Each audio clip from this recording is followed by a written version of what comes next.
Markets move. The world takes notice.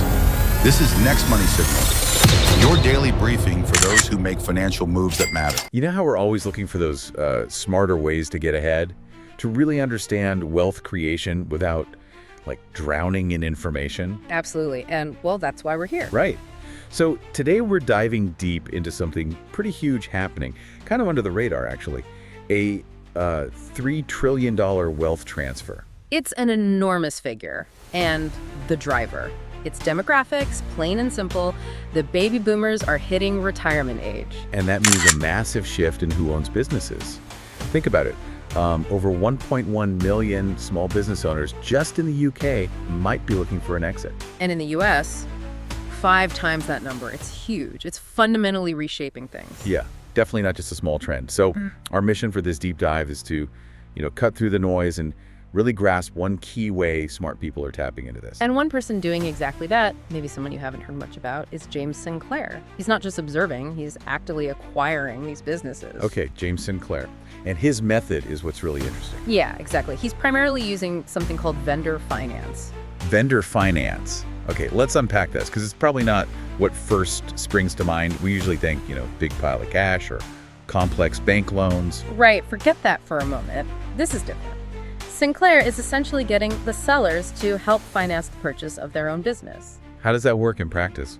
Well, imagine a founder poured their life into a company, it's successful, but they're ready to step back. Maybe no kids want to take over, or they're just, tired. Okay, I see that scenario. Happens all the time. Vendor finance gives them a really attractive option. Sinclair finds these owners, agrees on a fair price, but instead of paying it all up front, the price is paid out to the seller over a period of time from the business itself. So the seller gets an income stream, like ongoing payments. Precisely. It gives them security, continued income, sometimes even tax benefits, and the buyer. They take control of the business straight away. And uses the profits the business is already making. To make those payments back to the seller. Yeah. It often avoids the need for the buyer to have loads of upfront cash or get tangled up with bank loans. It can be a real win-win. That's clever. And there's a term for this kind of deal, right? A management buy-in. That's often what it is, yes. A management buy-in, or MBI. An external person or team buys into the company they'll then manage.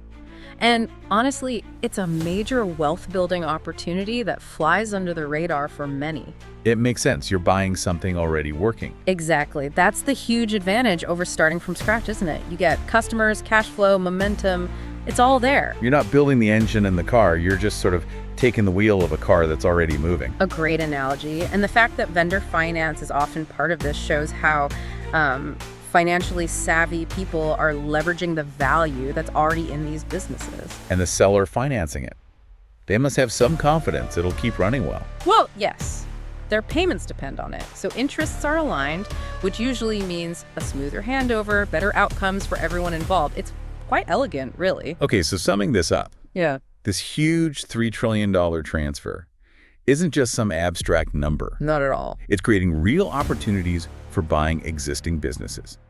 And a key tool making it happen, maybe more accessible than you'd think, is this vendor finance idea. The sellers themselves help make the deal possible. Which really brings us to the final thought for you listening. Knowing about this massive shift and knowing about tools like vendor finance, could looking into buying an established business, maybe using this kind of structure, actually be a smart strategy for you? It's about seeing that existing value as a foundation, something to really consider.